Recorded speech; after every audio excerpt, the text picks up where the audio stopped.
আমাৰ প্ৰথমে গৈ মঞ্চত থিয় হ'লে হ'ল লাইন পাতি নমস্কাৰ পৰিচয়টো দিলে হ'ল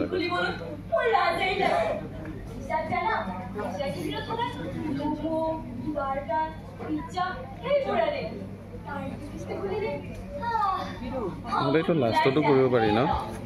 লাষ্টতো কৰিব পাৰি টাইমটো সিহঁতে কাউণ্ট কৰি আছে যে সেই ঘৰ পিছত এইটো লাষ্টতে কৰি দিয়া যাওক নহ'লে আমাৰ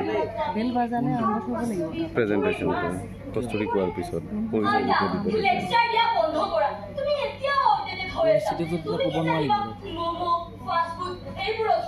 পৰিস্থিতিটো দেখাই দিব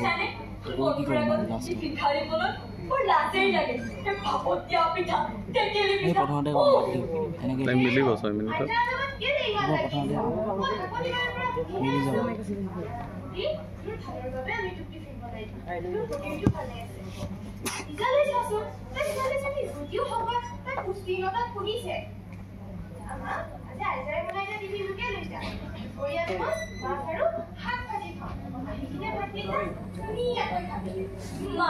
তুমি আৰু আইতা একেবাৰে তুমি ডাক্তৰ নেকি গোটেই দিনটো ইমান কষ্ট কৰি অহাৰ পিছত সেই গৰুৰ দৰে খাবলৈ থাকিব নোৱাৰো মই মোৰ বাবে বেছিকৈ ধ্যান দি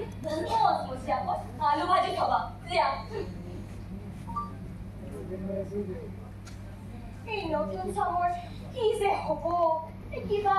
ম'ম' নে চম' এইবোৰ খাইহে ভাল পায় আমি দেখিছো বোৱাৰী আমাৰ বয়স হোৱালে চাগে সিহঁতে কঁকালখন শুনাবই নোৱাৰিব এই মুখৰ জুতিটো মাৰিব কাৰণে ইমান স্বাস্থ্যহানি কৰা বস্তু খাব পাৰি নেকি হয় দিয়ক মা আপুনি ঠিকেই কৈছে ইহঁতলৈ যে মোৰ বৰ চিন্তা হয় লোকে প্ৰায় কয় হেনো পেটৰ বিষত স্কুললৈ আহিবই নোৱাৰে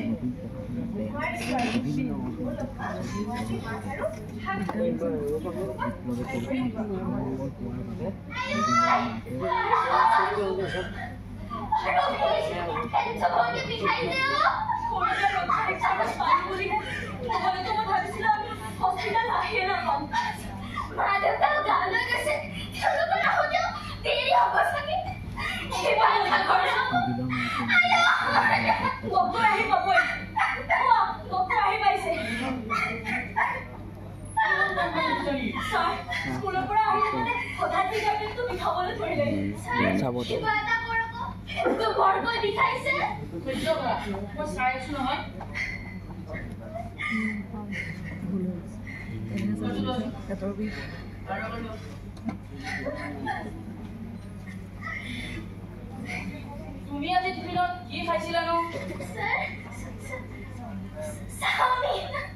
কোল্ড ড্ৰিংকছো খাইছিল তেনেহ'লে এটা ইনজেকশ্যন দিবই লাগিব ৰবা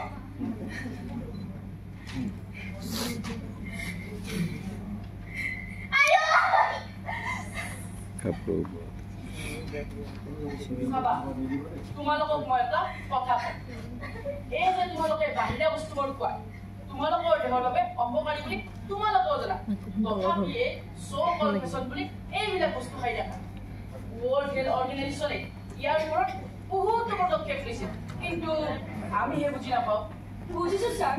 মোৰ মা আৰু আইতাই মোক সদায় টিফিনত ঘৰুৱা বস্তু দিছে মই ইয়াক আউটলেট বুলি ভাবিছো কিন্তু আজিহে বুজি পালো মুঠতে মোৰ ভালৰ বাবেই ধৰিছিল এই যে তোমালোকে বাহিৰা বস্তুবোৰ খোৱা ইয়াৰ বাবে বহুত বেমাৰ হয় যেনে ডায়েবেটিছ প্ৰেছাৰ হাৰ্টৰ বেমাৰ আৰু এই যে ফাষ্ট ফুডত থাকে আজিনামতো আমাৰ ব্ৰেইন দুৰ্বল কৰি পেলায় এতিয়া বুজি পালানে